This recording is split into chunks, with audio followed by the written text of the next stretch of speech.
If you had told Grace Williams 3 years ago that her marriage would become the talk of the entire neighborhood, she would have laughed and called you crazy. After all, she had married her best friend, Daniel, a funny, caring young accountant who used to dance while brushing his teeth and cook noodles like he was competing on a cooking show. Their love was loud, warm, and sweet, the kind of love neighbors envied. But one morning, in their small apartment in Surulere, Lagos, Grace looked into Daniel's eyes and realized something terrifying. The man she loved was no longer there. He stopped laughing at her jokes, stopped touching her, and barely looked at her face anymore. His phone became his best friend, and she became invisible. So one night, in desperation, Grace did something that would shake her entire world. She faked a pregnancy just to win back her husband's love. But what she didn't know was that Daniel was already planning something of his own. What began as a small lie to fix her marriage turned into a storm of secrets, betrayal, laughter, and tears that no one saw coming. By the time the truth exploded, Lagos itself seemed to stand still. Neighbors whispering, families choosing sides, and love hanging on by a thread. This is the story of Grace and Daniel. A story that will make you laugh, cry, and question how far love can really go before it breaks. There was a time when everything in Grace and Daniel's life smelled like love, even the burnt toast in the morning. They lived in a small but cheerful apartment in Surulere, Lagos, with bright curtains and a stubborn ceiling fan that only worked when it wanted to. But none of that mattered because back then, laughter filled every corner. Daniel would wake up before her, start frying plantain, and shout, "Grace, your husband is now a chef. Come and confirm before I burn down the kitchen." She would rush out of the room laughing. "Daniel, I beg, leave that pan before the oil catches fire again." They didn't have much, but they had each other. And for them, that was enough. In the evenings, after work, they would sit on their tiny balcony, watching the noisy Lagos traffic and teasing people passing by. Grace loved how Daniel would always find something funny about anything. Even when NEPA took delight, he would lift his phone and say, "See romantic light, candlelight dinner free of charge." Life was simple, sweet, uncomplicated. But slowly, Lagos life began to press harder. Rent went up. Daniel's office workload doubled. Grace started selling clothes online to support the family. The laughter started to fade, replaced by tired sighs and silence. She noticed he no longer danced in the morning or joked in the evenings. His eyes were always on his phone, his smiles reserved for the screen. And every time she asked, "Daniel, are you okay?" he would only say, "I'm fine." But Grace knew something was changing. She just didn't know that what was about to come would shake everything she thought she knew about love. At first, Grace thought Daniel was just stressed. Lagos had a way of draining people, and her husband worked at an accounting firm that treated deadlines like war. So when he stopped talking much, she told herself, "He's just tired. It will pass." But it didn't. Days turned into weeks, and Daniel became a stranger in his own home. He would come back late, drop his bag, eat quietly, and face the wall while lying beside her in bed. Even his breathing sounded distant. Grace tried everything. She cooked his favorite egusi soup with pounded yam and served it with a smile. He said, "Thanks," without even looking up. She wore a bright red gown one night, the same color he used to say made her glow. But Daniel only said, "Good night," and turned to face the wall. She even tried to make him laugh again, dancing to old Davido songs in the sitting room while pretending to be on stage. But Daniel didn't even smile. The silence between them grew louder. Sometimes Grace would talk to herself while washing dishes just to fill the air with sound. One Saturday afternoon, her best friend, Lydia, came visiting. The moment she stepped in and saw the gloomy house, she said, "Grace, abeg, what's going on here? This house feels like a burial ground." Grace forced a laugh. "Nothing, Jerry, we're fine." "Fine?" Lydia raised her eyebrow. "You look like someone living with a ghost." Grace sat down slowly and confessed everything. The silence, the distance, the coldness. Lydia sighed deeply, then leaned forward and whispered, "Listen, men. Sometimes men need a little shock to remember what they have. Fake something small, something sweet to wake him up." Grace dinked. "Fake what?" Lydia smiled. "Maybe a pregnancy. You know, small lie to bring back love." Both of them laughed, but Grace's laughter didn't last. That night, as she lay beside Daniel's sleeping body, Lydia's words wouldn't leave her head. "Maybe, just maybe, this will make him see me again." By morning, Grace had made a dangerous decision, one that would set off a chain of events no one could stop. That night, Grace couldn't sleep. Lydia's words kept dancing in her head like stubborn mosquitoes. Fake something small to wake him up. By morning, she sat at the edge of her bed, staring at the soft sunlight creeping through the window. Her heart raced as she whispered, "It's not really a lie. It's just a spark to bring love back." She went to a nearby pharmacy in Yaba, bought a pregnancy test, and hurried home. In the bathroom, she closed the door and stared at the small white stick in her trembling hands. One pink line appeared. Not pregnant. Grace's eyes filled with tears, not because she wanted to deceive, but because she wished it was true. "I just want him to love me again," she whispered.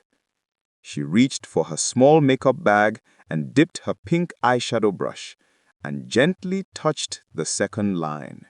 Faint, but visible. Her hands shook, but her heart said, "Do it."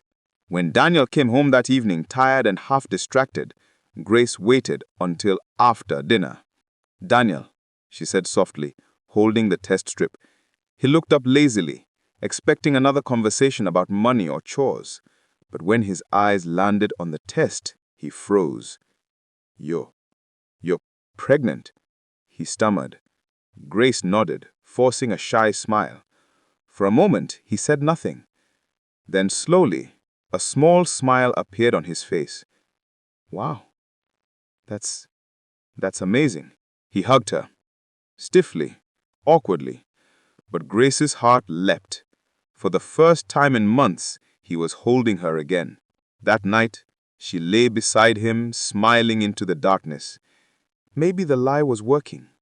Maybe this was the miracle her marriage needed. But as Daniel scrolled quietly through his phone, his smile faded, his fingers paused, and his eyes narrowed slightly. He turned the screen away and whispered under his breath, "We haven't even in weeks. How is this possible?" Grace didn't hear him. She was already dreaming of love returning. Daniel, on the other hand, was already planning to find the truth. If you're loving this story so far, pause for a second. Hit the subscribe button and turn on the bell for more African stories that will keep you thinking all night. This is African Folk Tales with Oni, where real emotions meet powerful lessons. Now, let's go on with the story. The next morning, Grace woke up to the smell of frying eggs and Daniel humming a tune in the kitchen. Her eyes widened. This was the same man who hadn't whistled in months. She ran to the kitchen, half laughing. "Daniel, since when did you start cooking breakfast?" He turned, smiled, and said, "Since my wife became a baby mama, my child must eat well." Grace blushed, hiding her face in her hands. For the first time in a long while, the house felt alive again. He cracked jokes, hugged her, even took selfies with her. Love was back, or so she thought. But what Grace didn't know was that Daniel's smiles were masks. Inside, his mind was storming.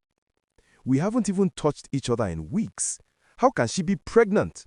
That afternoon when Grace went to take a nap, Daniel quietly picked up the test strip from the table, wrapped it in tissue, and slipped it into his pocket. At 5 p.m., he called his friend Dr. Kelvin, who worked in a small hospital in Ikeja. "Kelvin, abeg, I need your help," Daniel said, lowering his voice. "What's up?" Kelvin asked, half joking. "You sound like a man who stole government money." Daniel sighed. "If a woman gives you a pregnancy test, can you check if it's real?" There was silence. Then a slow chuckle. "Bring it. Let's see what mystery you're solving." That evening, Kelvin checked the strip and frowned. "Daniel, this thing is clean. No hormone. Someone used makeup to fake the second line. Red ink or something." Daniel stared at the strip, frozen. "You are sure?" "As sure as Lagos traffic," Kelvin said. For a long time, Daniel said nothing. Then he laughed quietly, a dry, bitter laugh. "So that's how it is." He drove slowly home that night, gripping the steering wheel so hard his knuckles turned white. When he walked into the house, Grace was watching a baby show on TV. She looked up with a bright smile. "Baby, I found a name if it's a boy. David Jr." Daniel forced a smile. "Nice name."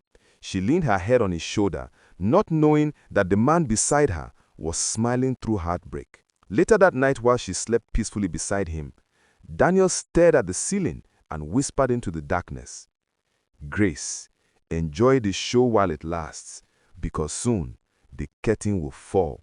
The next few days were like a dream for Grace, the kind she didn't want to wake up from. Daniel suddenly became the perfect husband again. He brought fruits from the market, rubbed her shoulders in the evenings, and even followed her around the kitchen, saying, "My baby mama must not stress. Sit down, abeg." She laughed and blushed like a new bride. The laughter returned, and the house smelt of happiness again. She even told Lydia on the phone, "You wouldn't believe it. The plan worked. He's back to his sweet self." Lydia giggled. "I told you, sometimes small drama saves big love." But while Grace smiled, Daniel was watching, quietly, carefully. Each time she pretended to feel morning sickness, his eyes narrowed just a little. Each time she held her stomach dramatically, he noticed the tiny smirk she tried to hide. He began taking mental notes. No hospital visits, no doctor's calls, no medical cards, nothing. One evening, while Grace was frying plantain, Daniel walked into the kitchen, whistling. The aroma of motherhood," he joked, hugging her from behind. She giggled. "Daniel, you've changed." He smiled. "Of course, I'm a future daddy now." As she turned to get salt, his eyes caught the edge of her bag lying on the counter. Quietly, his smile faded. He slipped his hand inside and searched gently. No antenatal card, no pills, not even a hospital receipt. He chuckled silently. "So, she's really playing this game to the end." That night, Grace slept with a soft smile on her face, dreaming of a new beginning. But Daniel lay awake beside her, his mind full of cold plans. He whispered into the darkness, "Grace, enjoy the show while it lasts, because soon the curtain will fall." It was a bright Saturday morning in Surulere. The sun poured through the curtains like gold dust, and Grace was in the kitchen humming happily. She was slicing pawpaw when she heard a familiar voice outside. "Madam Baby Mama," Lydia called as she stepped into the flat, holding a nylon bag. Grace laughed and hugged her friend. "You again? What did you bring this time?" "Small suya and zobo. A queen must eat." They both sat in the living room chatting, but Grace lowered her voice after a while. "Lydia, sometimes I feel guilty. Maybe I shouldn't have lied." Lydia rolled her eyes. "I beg, stop that. Did it not work? Your husband is smiling again. You are saving your marriage, not breaking it." Grace sighed. Maybe. But lately, Daniel's smile feels strange." "Strange how? You think he knows?" "No," Grace said quickly. "At least I hope not." They both laughed, but what they didn't know was that Daniel was awake in the bedroom, and he heard everything. He lay still, eyes open, fists clenched under the blanket as their words drifted in. "Remember to always hold your stomach when you sneeze. He might be watching." Grace giggled softly. "You will make me laugh too much, Lydia." Daniel's jaw tightened. His chest burned with quiet rage, but he said nothing. When Lydia finally left, Daniel walked into the living room. Grace was arranging fruits, humming to herself. He smiled coldly. "You and Lydia had fun?" Grace turned quickly, trying to hide her nervousness. "Yeah, so just small gist." He chuckled, his voice calm but sharp. "You laugh like people rehearsing a comedy show." She frowned. "Daniel, what do you mean?" "Nothing," he said, still smiling. "Just make sure your script doesn't tear before the movie ends." Grace froze. The words stung her heart like cold rain. "Script?" she whispered. Daniel kissed her forehead softly and walked away. "Forget it, my love." But that night, as she lay beside him, Grace couldn't sleep. His words kept echoing in her mind. His smile, once warm, now looked like a secret warning. And somewhere deep in her heart, a small voice whispered, "He knows." That Sunday evening, Lagos felt strangely quiet. The rain clouds had gathered heavy and slow. Grace sat on the couch scrolling through baby name lists on her phone, but her eyes weren't really reading. She was uneasy. Daniel had been pacing the sitting room all day. His usual jokes were gone. His face looked hard, serious, unreadable. Finally, his phone rang. The name on the screen flashed. Dr. Kelvin. Without a word, Daniel picked it up and stepped out to the balcony, shutting the door behind him. Gracie's heart jumped. He had never closed the door before. Slowly, she turned off the TV, tiptoed closer and pressed her ear near the curtain. "Kelvin, thanks again. I'm just waiting for the right time to end this nonsense. Imagine, she's not even pregnant, 0 HCG, and she's still pretending." Gracie's blood ran cold. Her hand flew to her chest. For a second, the world went silent. Only her heartbeat thundered in her ears. He knew. He had known all along. She staggered back, gasping for breath. The room spun as tears filled her eyes. When Daniel came back inside, still on the phone, she stood waiting for him. "So, all this time you knew?" she said, her voice trembling. Daniel froze. The phone slipped from his hand. "What did you just say?" "You knew," Grace shouted, her voice cracking. "You knew it was fake, and you've been pretending, mocking me." Daniel's jaw tightened. "And you? You faked a pregnancy to test me? You lied to my face, Grace." "I was desperate," she cried. "You stopped seeing me. You treated me like I didn't exist. I wanted to feel loved again." Daniel laughed bitterly. "So your solution was to deceive me? To make me look like a fool? You even told my mother. Do you know what kind of shame that is?" Grace sobbed, shaking. "At least I was fighting for us. You gave up long ago." The argument grew louder, fiercer, until finally Daniel slammed his hand on the table. "Enough! You've broken something that can't be fixed with sorry. Leave, Grace." Rain began to pour outside, thundering against the roof, as she stared at him in disbelief. "Daniel, please, go." She stood there, tears mixing with the sound of rain, and whispered, "I only wanted you to see me again." Daniel turned away. "I saw you, Grace, but not the woman I married." As she walked out of the door, the thunder cracked, and the house that once held laughter now echoed with silence. The rain didn't stop for 2 days. It was as if heaven itself was crying for Grace and Daniel. Grace moved into her elder sister's flat in Ikeja, with nothing but a small bag of clothes and a heart full of pain. Her sister Ruth hugged her tightly and said, "Forget him, Grace, you will heal." But Grace didn't answer. She just sat by the window, watching the rain, her eyes red from endless tears. Days passed, but she couldn't eat or sleep. Every night, she replayed Daniel's words in her head. "You broke something that can't be fixed with sorry." She wanted to call him so many times, but pride held her back. And deep down, she feared he would never forgive her. Meanwhile, across town in Surulere, Daniel's life was not any brighter. The apartment that once rang with laughter was now a quiet cave. He sat alone most nights, staring at the empty couch where Grace used to sit, her scarf still hanging on the chair. Every corner of the house reminded him of her, her slippers by the door, her perfume still faint in the air. He tried to tell himself he did the right thing. She lied, he muttered. She needed to learn, But his voice always broke at the end, because deep inside, he knew he missed her. One evening, as he sat staring blankly at the wall, his phone rang. It was his mother. "Daniel," she said sharply, "I heard what happened. You sent your wife away?" Daniel sighed. "Mama, she lied to me. What was I supposed to do?" Her tone softened. "And you have never lied before? You think deceit is worse than pride. That woman stood by you when you lost your job. She sold her gold chain just so you could pay rent. And you can't forgive one mistake?" Daniel was silent. "My son, when two people start arguing about who is right instead of who is kind, love dies quietly. Go and find your wife before pride finishes what anger started." That night, Daniel couldn't sleep. His mother's words rolled through his mind like thunder. At midnight, he stood up, grabbed his car keys, and whispered, "Enough."